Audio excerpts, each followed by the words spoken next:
하나님의 말씀에 순종하여 사는 길이라는 주제로 함께 은혜를 나눴으면 좋겠습니다. 하나님을 믿고 하나님 말씀 믿고 순종할 것인가, 그리고 믿지 않고 불순종할 것인가, 이것은 오늘 지금 우리가 읽은 말씀 본문 에덴 동산에서도 이미 아담과 하와의 삶의 모습을 통해서 선악을 따먹을 때부터 겪었던 그런 문제였던 것을 보게 됩니다. 지금 그림은 루카스 크라나흐라고 하는 화가의 낙원이라고 하는 작품입니다. 이렇게 독일 드레스덴의 국어장 미술관에 소장되어 있는 그림인데, 종교개혁가 루터, 지금 이제 오늘 종교개혁 주일로 우리가 드리는데, 종교개혁가 루터의 사상을 그림으로 그려서 성경을 당시에 읽을 수 없었죠. 왜냐하면 라틴어 뭐 이런 걸로 써 있기 때문에 일반인들은 그것을 읽을 수가 없어요. 그래서 라틴어를 배운 신부나 이런 성직자들만 그것을 읽을 수 있었던 것을 보게 됩니다. 그래서 이 화가는 민중들에게, 그러니까 어떻게 보면 성경을 읽을 수 없는 사람들에게 효과적으로 이 하나님의 개혁의 사상을 전달하기 위해서 그림을 통해서 전달을 합니다. 그래서 크레나의 그림은 단순한 예술 작품이 아니라 뭐라고 이야기했냐면 보이는 설교라고 이야기를 했었어요. 이 내용을 보면 인간 창조의 6가지 장면이 표현되어 있습니다. 중앙 보면 왼쪽 뒷부분에 아주 작은 크기로 보면은, 뒤에 지금 잘 안 보이는데 아주 작은 크기로 그때 보게 되면 아담을 창조하시는 하나님의 장면이 등장하고요. 또 맨 오른쪽 편에 잠든 아담으로부터 여자를 만드시는 그런 장면, 또 중앙에는 남자와 여자에게 오른편에 생명나무와 선악과를 알게 하는 그 나무를 따먹지 말라라고 당부하는 장면, 그리고 왼편 지금 보면은 나무 왼편 그 아래 보면 마귀가 사람을 유혹하는 그런 장면, 그리고 오른편 구름 아래에 보면 범죄한 인간이 숨는 장면, 맨 왼편에는 천사가 인간을 낙원에서 추방하는 그림. 이렇게 이것만 보더라도 어떻게 성경의 창세기의 내용이, 창조할 때 내용이 등장을 하고 있는 것들을 볼 수가 있습니다. 3장 1절에 보게 되면 이제 그 그림의 지금 가운데 부분인데, 뒤쪽에 보면은 뱀이 에덴 동산에 있던 하와에게 다가와서 이렇게 묻습니다. 3장 1절에 나오죠. 하나님이 참으로 너희에게 동산 모든 나무의 열매를 먹지 말라 하시더냐? 그 질문이 굉장히 어떻게 보면 우리 삶을 살면서 동일하게 좀 더 등장되는 그런 질문과 같아요. 뭐냐면 하나님 동산에 있는 모든 나무 열매를 먹으라고 했잖아요. 긍정적이에요, 하나님 말씀 되게. 그런데 뱀이 와서 모든 나무 열매를 먹지 말라고 하시지 않았냐라고 이렇게 역으로 질문하면서, 하나님은 한순간 모든 것을 주는 분이 아니라 가장 귀한 것을 뺏어가는 분이라고 생각하게 만드는 거예요, 질문 자체에서. 근데 하와의 대답이 또 보면 굉장히 믿음이 없는 대답을 하죠. 3절에 보면 동상 중앙에 있는 나무 열매는 하나님의 말씀에 너희는 먹지도 말고 만지지도 말라 너희가 죽을까 하노라 라고 답을 하게 됩니다. 하나님이 말씀하시지 않은 만지지도 말라라는 말도 추가되고요. 또 반드시 죽으리라 했는데 죽을까 하노라 라고 애매하게 대답을 해요. 그러니까 우리가 신앙생활에 있어서 지금 하와의 태도를 통해서 우리가 어떤 신앙의 태도를 가져야 할지를 지금 보여주고 있는데, 하나님 말씀은 더하거나 빼면 안 된다는 겁니다. 가감하지 말라는 거죠. 그래서 이 하와의 모습을 보니까 말씀을 가감하고 있는 이 하와의 모습을 통해서 뱀은 이제 약점을 잡은 거죠. 그 틈을 타서 뭐라고 4절에 이야기하냐면 너희가 결코 죽지 아니하리라. 신처럼 하와에게 하나님이 죽는다고 얘기했는데 사탄은 죽지 않는다라고 단언해서 얘기해주고 있는 겁니다. 그리고 놀라운 것은 이 말을 하와가 믿는다는 거죠. 근데 이 말의 내용을 보면 하나님이 어떤 존재가 되는 거예요?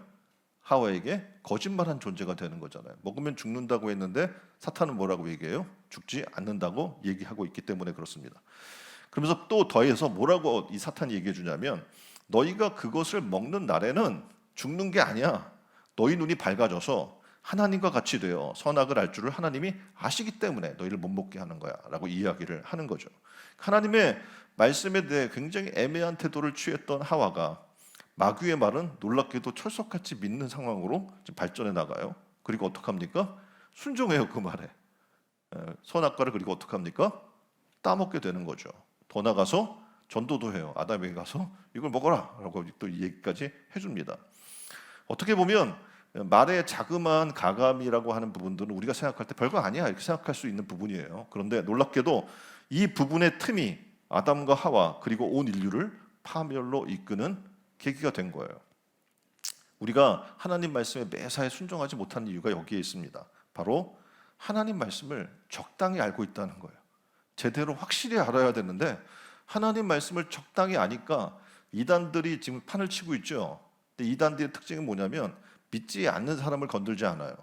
교회 잘 다니는 사람, 믿는 사람, 신앙이 투철한 사람들을 건드려요. 그래서 그들이 하나님 말씀을 가감하거나 제대로 알지 못하고 있을 때 어떻게 해요? 다가가서 그게 아니야 이거야 라고 얘기를 합니다. 왜 그들이 다 그런 이단의 말에 사람들이 넘어갈까요? 놀랍게도 교회 다니지만 많은 이들 하나님 말씀을 적당히 알고 있다는 겁니다. 또 놀라운 사실은 두 번째는 하나님 말씀을 철저히 순종하라는 마음이 없어요. 그러니까 이 말씀을 듣고 내가 철저히 순종해야지 라는 마음이 있어야 하는데 그 마음이 없다는 거예요. 오늘날 이 문제는 지금 에덴 동산에서 일어난 하와와 아담만의 문제가 아니라 누구의 문제예요? 바로 우리의 문제라는 겁니다. 우리는 늘 하나님 말씀을 대하면서 이렇게 얘기합니다. 하나님께 완전히 순종하는 게 가능해? 그게 너무나 힘든 일이 아니야? 라고 이야기를 하는 거죠. 그래서 요한복음 6장 60절에 보면 제자 중 여럿이 예수님의 말씀을 들어요. 그리고 뭐라고 제자들이 얘기하냐면 야, 이 말씀 너무 어렵다. 누가 이 말씀을 들을 수 있느냐? 누가 이 말씀을 따를 수 있고 순종할 수 있냐라고 얘기하는 거예요. 그러니까 주님이 제자들에게 놀랍게도 어떻게 로마의 압제로부터 해방시킬 정치적 메시아로 보였던 거죠. 그리고 그것에 대해서는 환호해요. 그리고 그분의 오른편 왼편에 앉기를 원합니다. 그리고 그분이 주시는 배고플 때 주시는 양식, 그리고 병을 치료해 주는 은혜, 이런 것들은 너무 좋아서 즐겁고 받아 먹어요 다. 그런데 주님이 얘기하죠.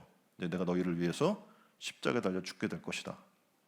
그리고 그것을 기념하기 위해서 어떻게 내 몸과 피를 받아 먹어라 라는 그런 얘기를 했단 말이에요. 그랬더니 이 말씀을 듣고 제자들이 어려워하기 시작을 합니다. 주님께서 당하실 고난, 그리고 그의 의로움, 심지어 우리 죄를 위하여 십자가를 지시고 가장 비천한 자리까지 내려가신다는 그 말씀은 지금 예수님을 따르고 그의 오른편에 우편과 왼편에 앉아야 될 그들이 볼 때는 굉장히 힘든 말씀인 거죠. 그래서 오늘날도 우리는 마찬가지예요. 주님의 말씀을 들어요. 그리고 그 말씀 안에서 하나님 놀라운 구원의 길을 발견합니다. 천국, 평안, 기쁨, 그리고 사망에서 승리해서 영원한 생명을 얻는 삶에 대해서 이런 이야기는 너무 좋아요. 그런데 갑자기 또 말씀을 듣다 보면 어떤 말씀이 들어오냐면 자기를 부인해야 된대요. 십자가를 져야 된대요. 주님의 쓴잔을 함께 마셔야 된대요. 이렇게 주님 십자가를 지고 따라나가는 삶을 듣게 되면 너무 힘들고 어렵고 하나님 말씀을 100% 순종해 살아나가는 삶이 과연 가능할까라는 의구심까지 들게 되는 겁니다. 이는 우리가 하나님 말씀을 제대로 모른다는 거예요. 하나님의 말씀을 제대로 정확히 알면 절대 안 그렇거든요. 주님 뭐라고 이야기하냐면 내 멍에는 쉽고 가볍다고 얘기하고 계시거든요. 그러니까 우리가 신앙생활을 할 때 우리도 모르게 내가 하려고 해요. 그러니까 신앙의 삶은 내가 하는 게 아니거든요. 성령의 인도함과 하나님의 도우심으로 가능한 거예요. 근데 우리가 스스로 하려고 해요. 하다 보니까 어떻게 합니까? 이런 얘기를 하는 거예요. 누가 이걸 할 수 있어? 너무 어려워. 라는 얘기를 하는 겁니다. 근데 예수님의 말씀, 하나님 말씀을 정확히 알게 되면 우리는 어떤 고백을 하냐면 이 멍에는 쉽고 가볍다는 고백, 그 말씀 우리는 믿고 순종하게 되는 겁니다. 정말 하나님 말씀이 그 말씀을 실천하기가 어렵고 힘들까요? 한번 옆에 분에게 물어보세요. 하나님 말씀을 실천하기가 어렵습니까? 어려우세요? 여러분 지금 신앙생활 지금 굉장히 오래들 하셨잖아요. 그러면 신앙생활하는 게 참 어려운 것 같다라고 생각하는 분들이 너무 많단 말입니다. 우리가 지난주에 요나의 말씀을 나눴어요. 근데 거기서 보면 쉽게 생각하면 하나님 말씀을 거부하고 욥바로 가서 다시스로 가는 배를 타려고 했어요. 그걸 탔어요. 몇 마일이었어요? 2,500마일이었어요. 근데 하나님 말씀을 듣고 욥바로 가서 다시 어디로? 니느웨로 간다고 하면 500마일 정도예요. 어느 게 어려워요? 예? 어느 게 어려워요? 하나님 말씀을 불순종하는 게 어려워요. 굉장히 돌아가야 돼요. 삭스를 많이 지불해야 돼요. 그걸 거절하기 때문에 어떻게 풍랑도 만나야 돼요. 고기 뱃속에도 들어가야 돼요. 이게 쉬워요? 하나님 말씀 불순종하는 게 어려운 거예요. 근데 요나가 이 하나님 말씀에 순종하는 대신에 뭘 선택하냐면 불순종의 방법을 선택한 거예요. 그 얘기는 굉장히 어려운 길을 선택한 거죠. 풍랑을 만나야 했고 다른 사람에게 어려움을 줘야 했고 그리고 어떡합니까? 본인도 바다에 빠졌고 물고기의 밥이 되는 그런 일들이 일어나게 되는 겁니다. 정말 힘들고 어려운 것은 가만히 우리가 하나님 말씀을 통해서 수많은 믿음의 선진들의 삶을 돌아보면서 하나님 말씀을 불순종하는 게 어려운 거다라는 것을 깨닫게 되는 겁니다. 자, 그러면 이제 벌써 순종의 달 마지막 주를 맞으면서 하나님 말씀에 순종해서 사는 길은 뭘까? 이 말씀을 좀 나눠봤으면 좋겠어요. 첫 번째는 하나님의 말씀을 정확히 알고 분명히 믿는 겁니다. 옆에 분에게 얘기했어요. 하나님 말씀을 정확히 알고 분명히 믿읍시다. 예. 밑에 그림에 보면 이런 내용이 있어요. 기도가 되지 않을 때 성경을 읽으세요. 그럼 하나님께 초점을 맞추면 주님의 말씀이 우리 기도의 안내자가 됩니다. 그래요. 때로 우리가 기도가 나오지 않을 때가 있어요. 왜냐하면 우리의 삶이 세상으로 빠져 있을 때 세상 것만 구하게 되죠. 그리고 하나님 나라의 것에 대해서 관심이 없게 돼요. 그럼 기도가 나오지 않습니다. 무엇을 먹을까, 무엇을 입을까, 잘못된 이방인들의 기도를 할 수밖에 없는 거죠. 그런데 우리가 하나님 말씀을 대하기 시작하고 말씀 가까이 하기 시작하면 말씀을 통해 하나님 앞에 구하게 돼요. 하나님 말씀이 이 땅에 이루어지기를 구하는 거죠. 주님께서 가르쳐주는 기도대로 자연스럽게 할 수가 있게 되는 거예요. 다시 말하면 하나님의 말씀을 가까이 하는 것, 다시 말해서 그것을 정확히 알고 이제 분명히 믿어 나갈 수 있는 삶은 말씀을 첫 번째 가까이 하는 데 있다는 겁니다. 자, 성경을 가지고 있어요, 여러분이 다. 하다못해 스마트폰에 어플만 언제든지 어떻게 성경 어플을 다 받을 수도 있습니다. 근데 문제는 성경을 읽지 않는다는 거죠. 성경을 읽어도 적당히 읽고 반대로 세상을 주야로 묵상하고 있다면 이미 우리는 세상에 사로잡힌 자라는 것을 우리는 깨달아야 됩니다. 사단이 지금 사람들의 관심과 시선을 온통 뉴스 그리고 동영상 이런 것들에 두게 만들고 있는 것이 현실입니다. 요즘 시대에 스마트폰 없이는 살 수 없다고 얘기할 정도가 되어 있어요. 여러분 어때요? 스마트폰 없이 살 수 있어요? 항상 들고 다니죠. 놀랍게도 많은 분들에게 얘기해요. 성경 읽읍시다. 그러면 성경 읽을 시간이 없대요. 너무 바빠요. 직장의 일도 바쁘고 또 시험도 준비해야 되고 학생들은 이런 많은 일들이 있어서 잠시 성경 읽을 시간도 부족한 거죠. 그런데 잠시 시간만 있으면 사람들이 하는 게 뭘까요? 스마트폰을 봅니다. 걸어가면서도 봐요. 그리고 밥을 먹으면서도 침대에 누워 있으면서도 대중교통을 이용하면서도 가족이 함께 식사하면서도 항상 뭐예요? 스마트폰과 함께. 그리고 이 스마트폰을 통해서 뭐 유튜브 영상도 보고 또 뉴스, 정보, 음악, SNS 활동, 자신의 인스타 계정을 통해 사진을 찍어 올리는 일, 다른 의 인스타 계정을 검색하며 또 같이 좋아요를 눌러주는 일들, 쉴 수 없이 그 일들을 하고 있는 거예요. 자, 그림은 공익 광고입니다. 근데 뭐라고 되어 있냐면 잡고 있습니까? 아니면 잡혀 있습니까? 라는 질문의 광고가 있습니다. 그러니까 하루 종일 여러분들이 스마트폰을 잡고 있다면 내가 스마트폰을 잡고 있다고 생각할지 모르지만 실상은 여러분이 어떻게 해요? 스마트폰에 잡혀 살고 있다는 이야기입니다. 이 그림은 스마트폰 중독자가 그러니까 요즘은 스마트폰 중독의 시대라고 얘기하는데 내가 스마트폰에 중독되어 있는가 아닌가를 테스트하는 자기 진단 테스트 목록입니다. 자, 한번 생각해 보세요. 체크해 보세요. 자, 스마트폰 없으면 떨리고 불안하다. 네? 스마트폰이 없으면 불안해. 내가 스마트폰 안 같이 내가 집에 놓고 왔어. 불안해. 그러면 문제가 있는 거예요. 하루에 스마트폰 2시간 이상을 사용한다. 뭐 2시간이 뭐야, 그죠? 늘 하는데. 애플리케이션을 30개 이상 깔고 있고 거의 다 사용한다. 자, 또 하나. 화장실에 갈 때 스마트폰 가지고 간다. 네? 식사 중 스마트폰을 확인하는 일이 잦다. 늘 스마트폰을 보다 잠든다. 지금 얼굴 표정을 보니까 대다수가 그런 삶을 살고 있는 것 같아요. 자, 이건 뭡니까? 중독자야. 벌써 난 스마트폰 중독자라는 얘기입니다.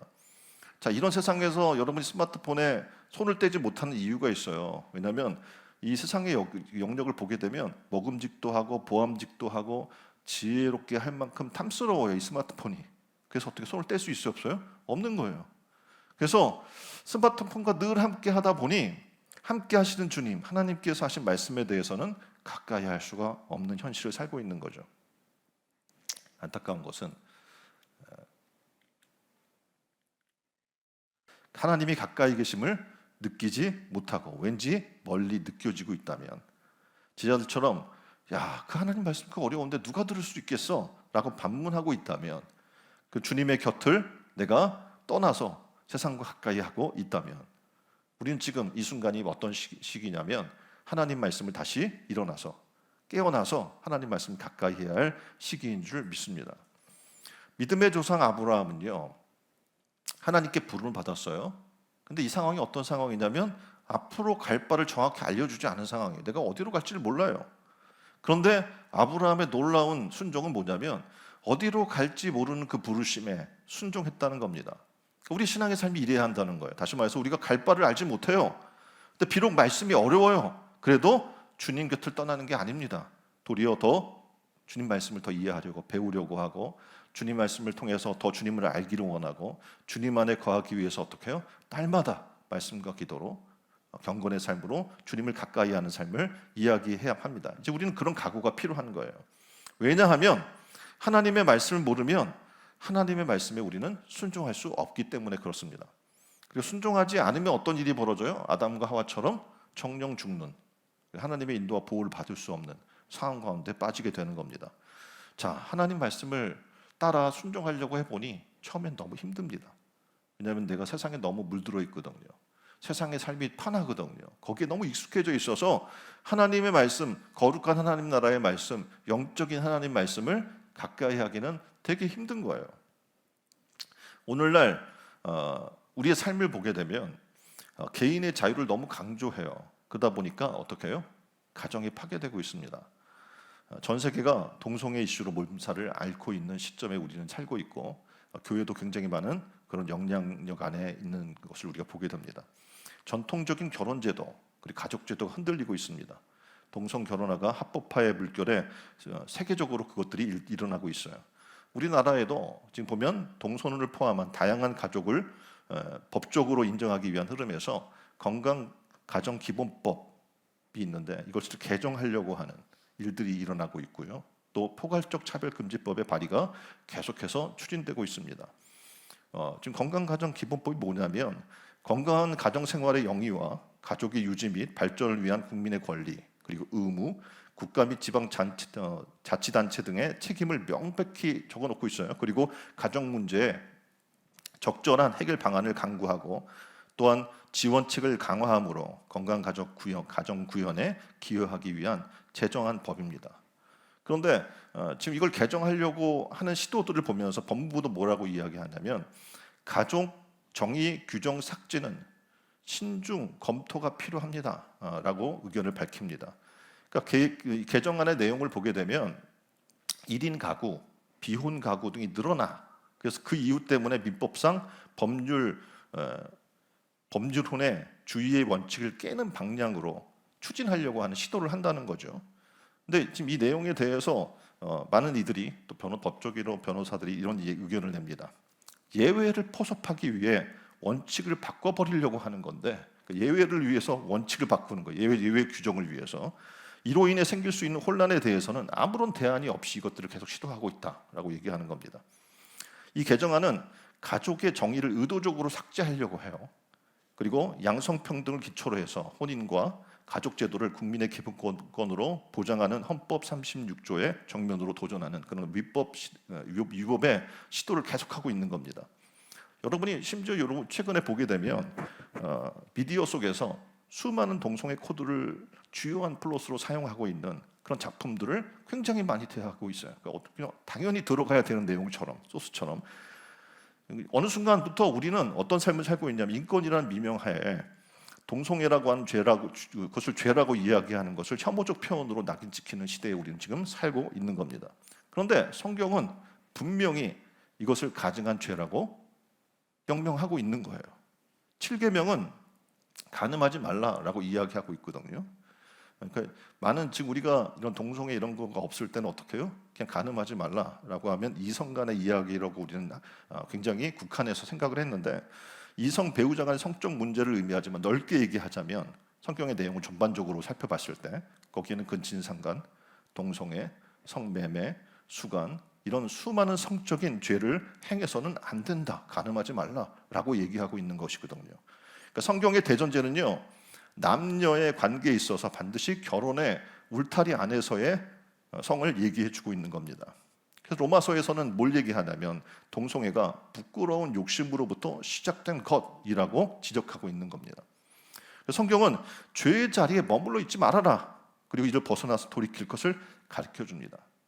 보통은 이제 동성애하고 있는 분들은 성경을 이제 끄집어내서 부분을 끄집어내서 자기에게 유리하게 설명을 하려고 하는 것 중에 하나가 뭐냐면 간음하다가 현장에 붙잡힌 여인을 얘기를 해요. 이 여인에게 예수님이 어떻게 해요? 뭐라고 얘기하십니까? 죄 없는 자가 돌로 쳐라 하면서 그 여인에게 정죄하지 않았다는 거죠. 그런데 죄 없는 자가 돌로 치라고 말씀하신 이것은 간음한 일까지 품어주신 일이 아닙니다. 요한복음 8장 11절에 가면 뭐라고 얘기하냐면 다시는 죄를 범하지 말라라고 분명히 말씀하고 있기 때문에 그래요. 간음의 현장에 있었으면 용서했다고 간음을 계속 하라는 얘기가 아니잖아요. 뭐 하지 말라는 거예요? 간음하지 말라는 거예요. 사람은 연약하기 때문에 실수할 수 있습니다. 넘어질 수도 있습니다. 그런데 지금 현재 흐름은 굉장히 무서운 게 뭐냐면 동성애 그 자체를 인정하고 교회에서 받아들여라 라고 하는 거예요. 이거는 문제라는 겁니다. 하나님의 뜻에 반하는 것이기 때문에. 성경의 해석에 대해서도 많은 사람들이 얘기를 합니다. 그러니까 성경 해석은 늘 시대의 풍조에서 벗어날 수는 우리가 시대의 풍조에서 벗어날 수 없어요. 그런데 성경 분명 이 세상의 풍조를 본받지 말라고 명령하고 있다는 사실을 기억해야 돼요. 그리고 동성애가 만연했던 이방 문화를 우리는 봐야 돼요. 그러니까 구약의 성서 안에서 보면 수많은 나라들이 이스라엘도 무너졌던 이유 중에 하나가 뭐냐면 바로 이방 문화, 그 중에 동성애, 뭐 이런 온갖 선 문제라고 하는 부분들이 있었기 때문에 그렇습니다. 이런 것이 교회에 들어올 때 당시 교회가 살아남을 수 있는 방법 중에 하나는 뭐냐면 말씀으로 들어가고 말씀에 순종하는 거였어요. 그리고 회개하고 어떻게 돌이키는 거였어요. 우리가 이 당시 이런 삶들을 쭉 돌아보면서 하나님께서 또 뭘 얘기하냐면 그 사람들은 하나님을 마음에 두기를 싫어했다라고 이야기를 하고 있습니다. 하나님께서 놀랍게도 하나님을 마음에 두기 싫어하는 사람들에게 대해서 어떤 행동을 취하셨냐면 상실한 마음대로 내버려 두신다라고 얘기하고 있는 겁니다. 그러니까 상실한 마음대로 내버려 둔다는 것은 타락한 마음대로 내버려 둔다는 겁니다. 그러니까 삶의 문제들을 바르게 생각하고 바르게 판단하고 바르게 행할 능력을 상실한 채로 내버려 둔다는 거예요. 지금 이 시대가 그런 거예요. 어느 것이 바른지는 누구나 알아요. 근데 예외의 규정, 인간의 어떻게 보면 로마서에서 이야기한 것처럼 우리가 탐욕과 욕심과 성적 그런 욕망으로 말미암아서 생겨났던 이런 일들에 대해서, 이런 유혹에 대해서 이걸 좀 받아들이고 그냥 순응해야 되고 극소수도 인정해야 된다는 그런 삶으로 이걸 포장해 버린다면 문제가 있다는 겁니다. 우리가 하나님을 마음에 두기 싫어하게 되는 순간 우리는 타락한 마음대로 그대로 살게 되는 거예요. 우리는 원래 하나님의 형상으로 지은 존재입니다. 하나님과 더불어 살게 하려고 하나님의 마음을 우리 안에 두게 하셨어요. 그 마음에는 놀랍게도 어떻게 해요? 선한 마음. 그리고 그 마음에는 놀랍게도 하나님이 사랑하는 마음, 영혼을 사랑하는 마음, 이런 것들을 우리에게 주셨죠. 근데 하나님이 놀랍게도 마음에 하나님을 두지 않으면 하나님께서 원하시고 기뻐하시는 대로 만사를 생각하고 판단할 수 없게 되버려요. 그럼 곧바로 어떻게 됩니까? 마음이 부패돼요. 타락하게 돼요. 그리고 상실한 상태로 전락하고 하나님은 그대로 내버려 두시겠다라고 이야기합니다. 그리고 그 결과는 합당하지 못한 일을 하게 된다라고 얘기하고 있는 겁니다. 하나님을 우리 마음에 두어야 우리 인간은 합당한 생활을 할 수 있거든요. 인간적인 그런 합당한 삶을 살 수가 있는데 하나님을 마음에 두지 않으니 우리가 보기에도 타락하고 수치스럽고 모욕적인 그런 삶을 살아나가는 거예요. 요즘의 시대는 이렇게 얘기해요. 내가 원하는 대로 내 뜻대로 죄를 지어도 야, 우리는 하나님께서 구원해 주신 존재 아니야? 그러면 괜찮아. 은혜면 다 괜찮지 않아? 라고 이야기합니다. 그러니까 교회 안에 모든 것을 은혜로 받아달라고 얘기하는 거예요. 근데 하나님은 있는 모습 그대로 사랑하시지만 어떻게 해요? 우리가 타락하는 순간 하나님 그 마음에 하나님을 두고자 하지 않는 순간 하나님은 그 마음에 상실된 상태로 내버려 두는 거예요. 삼손은요, 자기 눈에 좋은 대로 행동하는 사람이었어요. 기름 부음 받은 사람인데도 불구하고, 나실인데도 불구하고 자기 눈에 좋은 대로 행동하기 시작했을 때 그는 타락합니다. 삼손을 몰락하게 만든 근원적인 원인이 뭐냐면 바로 이거예요. 자기 눈에 좋은 대로 행동한 거예요. 이방 여인을 가까이 하고 그런 어떤 하나님 말씀에 어떻게 보면 대항하는 그런 삶을 살게 되었던 거죠. 이것은 이번만 나를 강하게 하사라고 하는 글이 있는데 거기에 있던 내용입니다. 이 세대에 소돔과 고모라 같은 세대라고 이야기를 합니다. 근데 모두 소돔과 고모라 시대의 사람은 모두 여러분이 아는 거 뭐냐면 심판받았다는 거예요. 그래서 우리는 더욱더 하나님 말씀을 정확히 알고 순종해야 돼요. 왜냐하면 이 시대가 소돔과 고모라 같은 시대이기 때문에 그렇습니다. 우리가 하나님 말씀에 이제 순종하는 순종의 달을 맞아서 마지막 주를 맞아서 한번 돌아봤으면 좋겠어요. 나는 얼마나 하나님 말씀에 순종하고 있는가? 그리고 하나님 말씀을 얼마나 정확히 알고 있는가?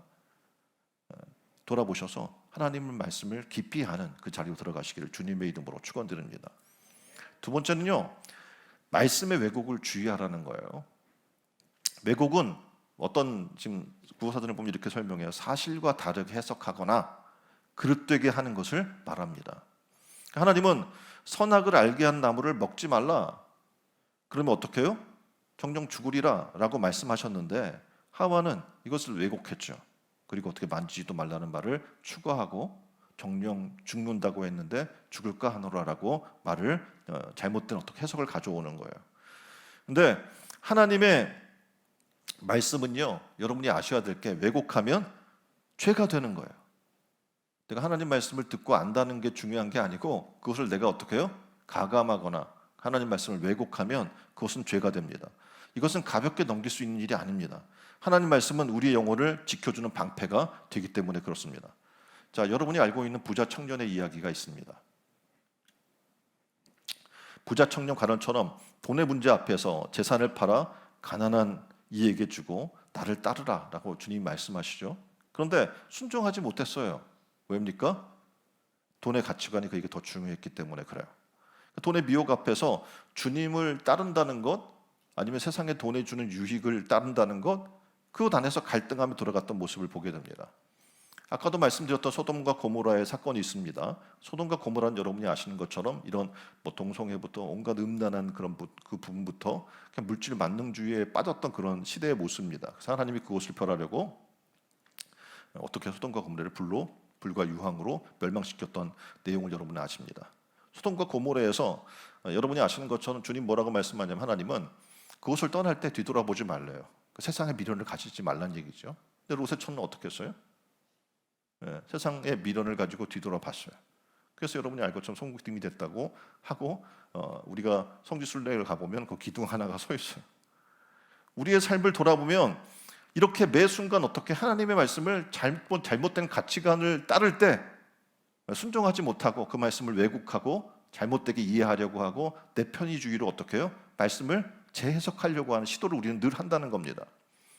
오늘날 성의 문제 앞에서 온갖 음란한 영상과 미디어 앞에서 성도들은 지켜야 할 거룩한 이 거룩에 순종하지 못하는 사람들이 많습니다. 여러분이 아시는 것처럼 우리나라는 IT 강국이에요. 그죠? 스마트폰이 엄청나게 발달했고 5G 뭐 이렇게 해서 어디든지 쉽게 터지는, 그리고 뭐 1기가 뭐 이 정도는 어떻게 쉽게 다운되는 그런 시대에 살고 있어요. 이런 시대에서 과연 우리는 성의 문제에서 온전히 자유로울 수 있을까?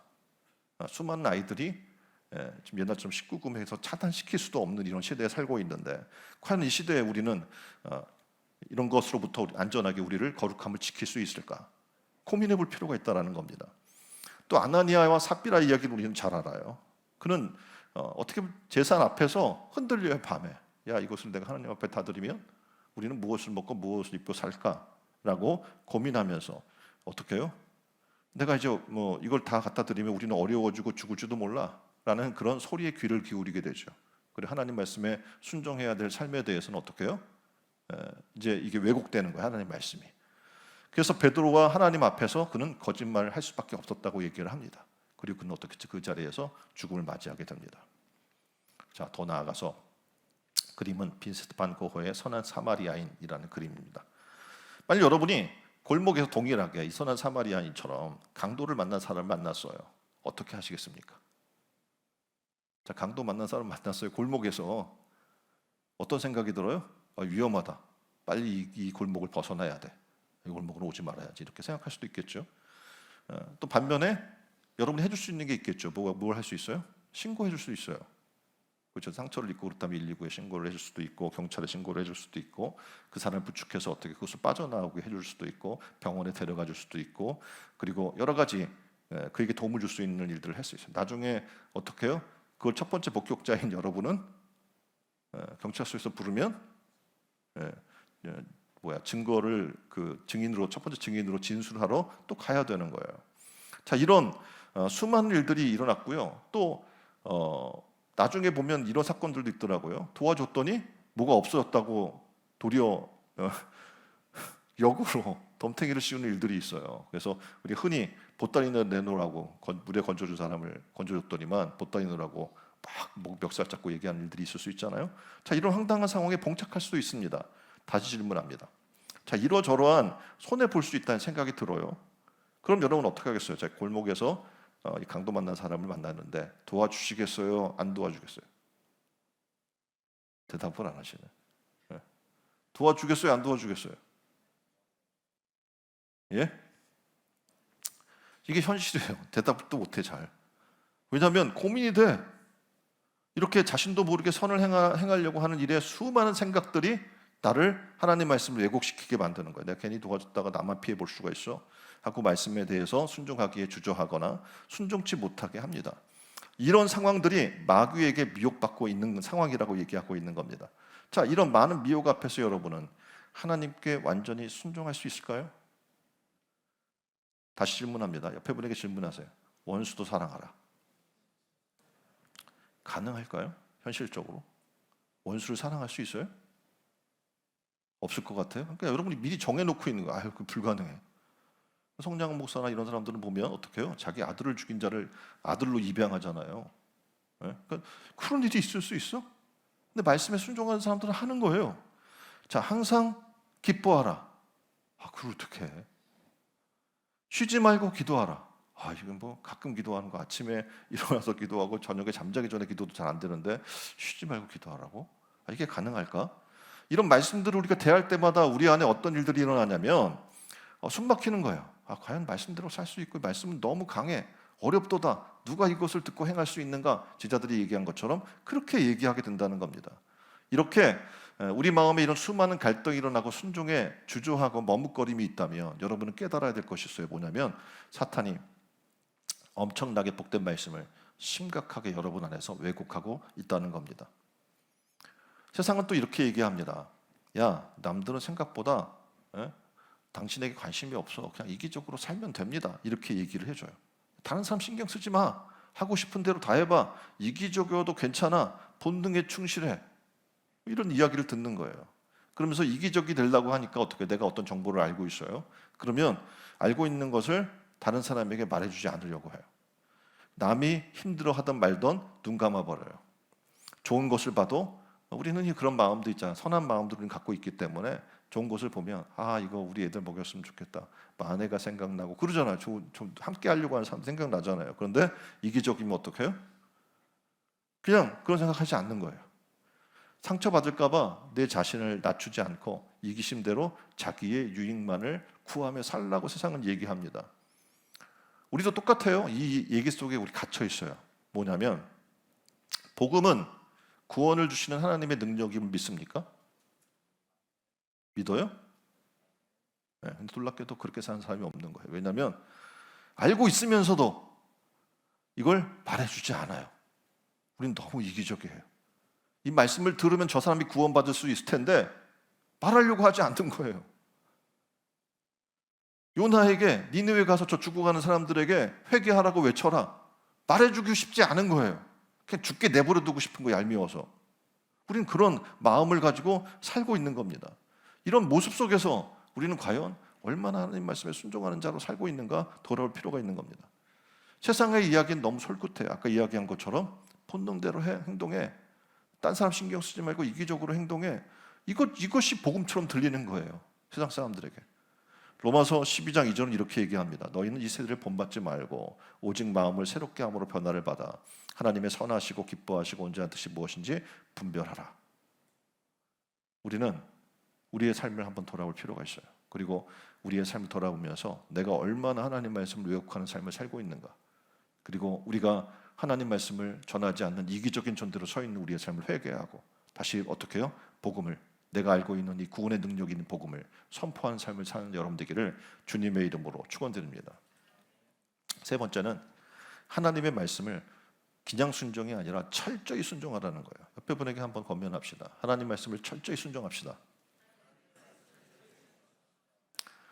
그림을 보면 하나님을 섬기는 계명에서 강조되고 있는 사항이 있어요. 항상 붙어 있는 말이 있는데 뭐냐면 다라는 거예요. 다. 하나님은 전부를 받으시지 부분적인 것을 받지 않는다는 겁니다. 하나님 앞에서 온전한 순종을 하나님은 요구하시는데 우리는 왜 다 그렇게 드리지 못할까요? 일부분만 드리고 우리는 만족하려고 할까요? 우리가 하나님 앞에 온전히 우리를 드리기 위해서 필요한 게 첫 번째가 뭐냐면 자기를 부인해야 되는 거예요. 이게 안 되면 하나님 앞에 철저히 순종한다, 말씀대로 순종한 삶을 산다, 불가능한 겁니다. 첫 번째 해야 될 게 뭔 자기 부인이에요. 나라는 존재를 부인해야 돼요. 그럴 때 어떻게 합니까? 해야 될 게 십자가를 져야죠. 내가 그 십자가에 못 박혀 내가 죽고 그리스도 산 놀라운 역사가 우리 가운데 일어나야 되는 거예요. 그때 뭐가? 순종이 시작되는 거예요. 끝없이 자기를 부인해야 되고 자기를 십자가에 못 박는 것에서부터 온전한 순종이 시작되기 때문에 그렇습니다. 조지 밀러라는 사람이 있습니다. 일평생 5만 번 기도응답을 받은 것으로 유명하죠. 그런데 그가 평생 15만 명에 이르는 고아들을 돌봤어요. 근데 그들이 불쌍했기 때문이 아니에요. 당시 그리스도인들은 어떤 생각을 가졌냐면 기도하면 하나님께서 반드시 응답한다라는 믿음이 없었어요. 구하는 것은 하나님이 주신다는 믿음도 없었어요. 그래서 어떻게 해요? 어려우면 물질적인 도움을 사람에게 찾으려고 했고 현실적인 부분으로 찾으려고 하는 거예요. 왜 하나님은 구하시면 주시는 분인데 왜 사람들이 믿지 못할까? 밀러는 너무 가슴이 아팠어요. 그래서 이러한 믿음과 기도로 63년 동안에 750만 달러 이상을 하나님께로부터 받았습니다. 그리고 처음 고아원을 사역했을 때 그의 시작점을 보면 놀랍습니다. 뭐냐면 고아원을 시작하면 선물을 받았는데 접시 3개를 받았어요.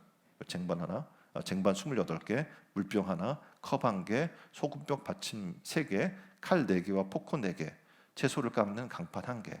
이걸로 시작한 거예요. 놀랍게도 수많은 고아를 먹여 사는데 문제가 없었어요. 정부의 힘도 빌리지 않았어요. 특정한 부자에게 손을 내밀 일도 없습니다. 단지 순수하게 그리고 온전하게 하나님 한 분만을 신뢰했고 기도했고 기도의 응답으로 매일의 양식을 공급받았습니다. 그는 이렇게 얘기해요. 기도하지 않는 것은 곧 생명줄을 놓치는 것이다 라고 얘기를 해요. 그리고 고아를 사랑하는 마음으로 한 영혼을 사랑하는 마음으로 그는 매일 기도했습니다. 또 기도할 때 자신의 뜻으로 구하는 게 아니라 하나님의 뜻으로 구했던 거죠. 그리고 매일 그것을 기록했습니다. 생각하면 고아만 먹어 살리려고 했다면 일기를 쓸 필요가 뭐가 있겠어요. 근데 하나님께서 이렇게 하셨다. 우리가 기도하면 하나님이 응답하신다라는 걸 사람들에게 알리기 위함이었습니다. 사람들에게 말씀을 믿으면 그 말씀에 굳건히 서면 어떻게 해요? 하나님께서 응답해 주신다라는 것을 사람들에게 알리고 싶었던 거예요. 우리 교회도 마찬가지잖아요. 이제 우리 교회가 선교도 하는데 선교할 때 선교 받는 대상자들이 저에게 질문해요. 목사님 교회 빚이 많은데 괜찮으세요? 이렇게 걱정을 해요. 근데 그 걱정을 들을 때 참 감사하다는 생각을 해요. 왜냐하면 우리 교회는 아무도 묻는 사람이 없어요. 믿음이 큰 건지 아무도 묻는 사람이 없어요. 실제로 우리 교회 지금 건축을 했으니까 재개발 과정 건축을 거쳤으니까 건축 부채가 있습니다. 근데 지금 어때요? 대출 금리도 엄청나게 올라가고 있어요. 우리가 처음 대출 받을 때보다 좀 2배가 올랐어요. 걱정 안 된다? 그럼 거짓말이겠죠. 그런데 전 믿는 게 있습니다. 구하면 지금 조지 밀러가 얘기했던 것처럼 구하고 받은 줄로 믿어라. 하나님 말씀하셨고 우리는 하나님께 구했고 하나님 부채를 갚아주시기로 기도를 했어요. 우리가 그럼 걱정하지 말아야죠. 구하고도 계속 걱정한다면 그것은 믿음의 삶이 아니기 때문에 그렇습니다. 그리고 우리 교회가 예를 들어서 빚이 많다는 것에 억눌려 있다 보면 아무것도 할 수가 없어요. 지금 아무것도 하지 말아야 돼요. 전기도 돌리지 말고 여기 다 문 닫고 그러고 있어야 되겠죠. 그 빚에 눌려 있다면.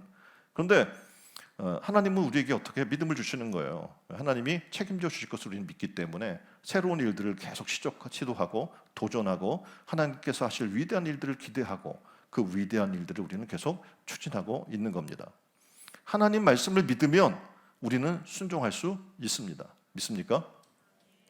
제가 목회하면서 이게 뭐 1년, 10년을 생각하면 살 수가 없어요. 우리 앞에 놓여 있는 그 수많은 일들을 고민하고 오늘 걱정도 우리가 담당할 수 없는데, 그래서 저는 오늘이 마지막인 것처럼 말씀에 순종하자라는 생각을 해요. 왜냐하면 이거를 1년 뒤에 순종해야지 절대 못해요.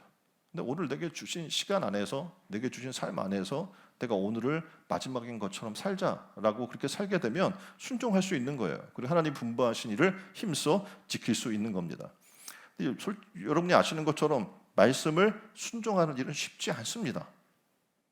요에서 2장 28절에 이렇게 이야기해요. 그 후에 내가 내 영을 만민에게 부어주리니 너희 자녀들이 장래일을 말할 것이며 너희 늙은이는 꿈을 꾸며 너희 젊은이는 이상을 볼 것이며, 이 말씀을 하나님이 저에게 주셨습니다. 저는 이 말씀을 철저히 믿습니다.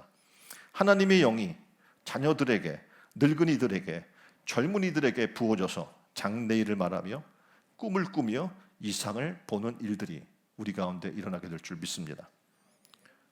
꿈꾸지 않는다며 자녀들이 있는데 하나님의 일을 말하지 않아. 이 자녀들이 세상 것만 얘기해요. 그럼 얼마나 우리 신앙의 삶이 정말 안타깝습니까? 우리는 어떡합니까?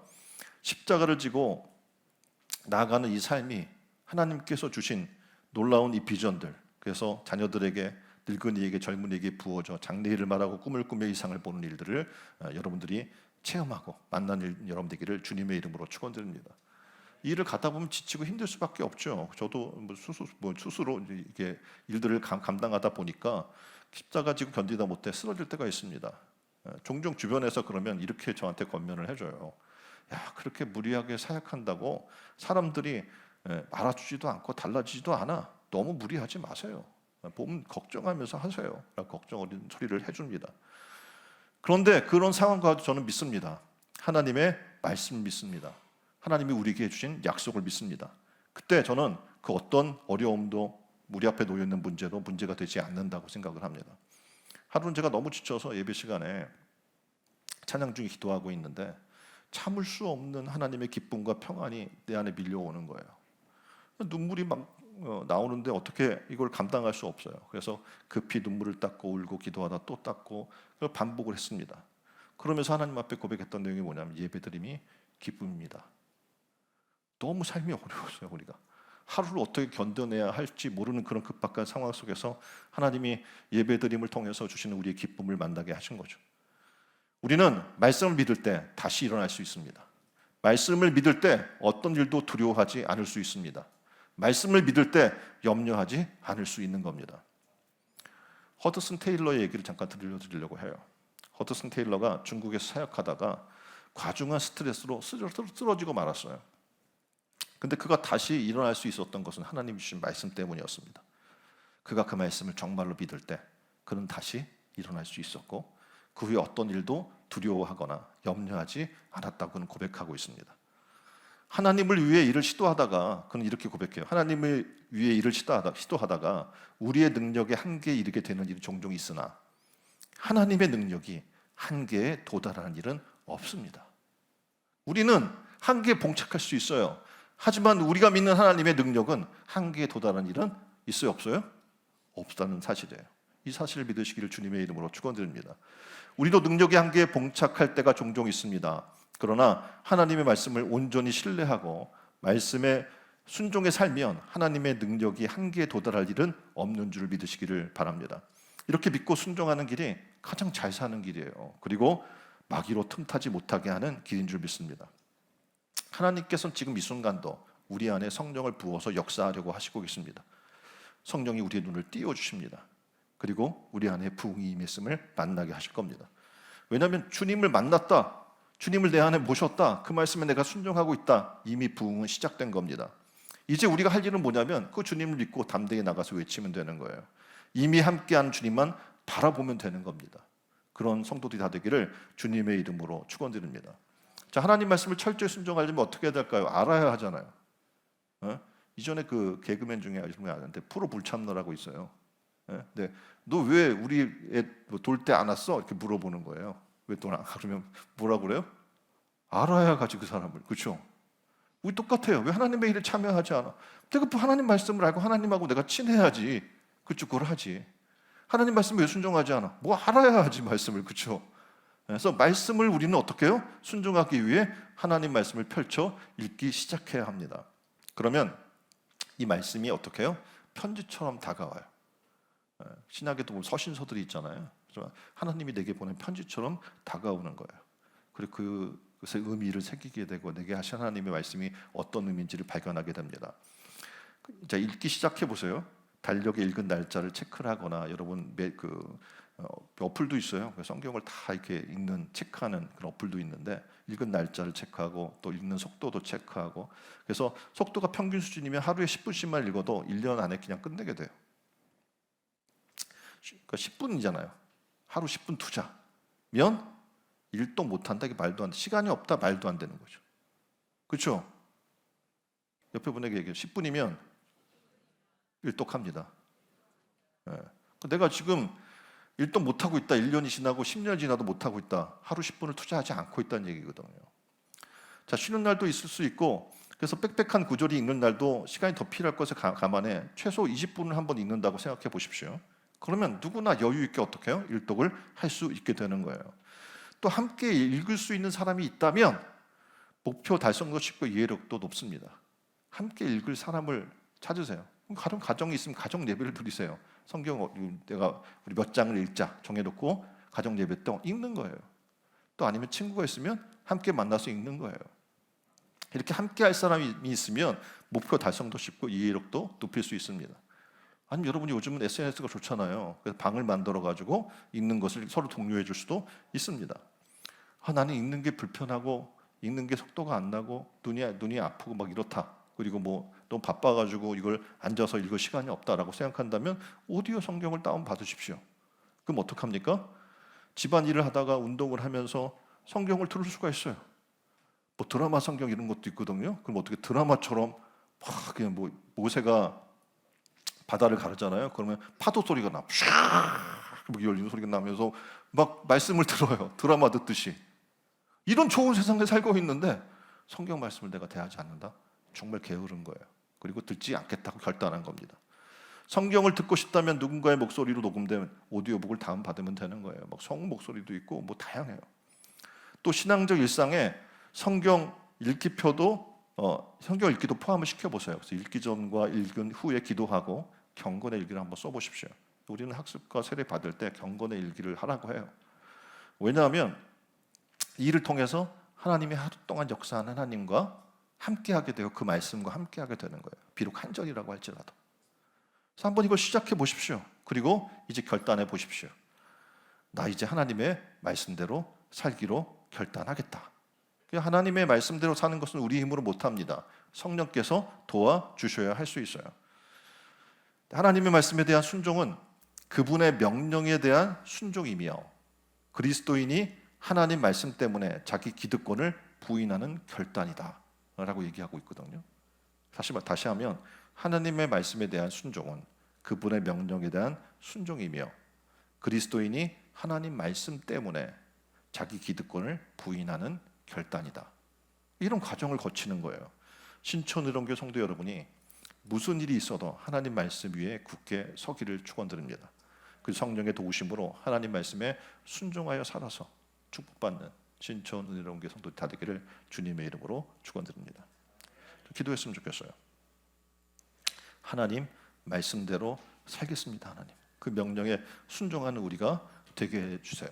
말씀을 들으면서 내 안에 여전히 세상 것을 사랑해서 그 기득권을 내려놓지 못하는 우리의 삶이 있는데 하나님 말씀에 순종해서 내 자신을 내려놓기를 이 시간 원합니다. 하나님 앞에 고백하는 시간이 됐으면 좋겠습니다. 다 함께 기도하겠습니다.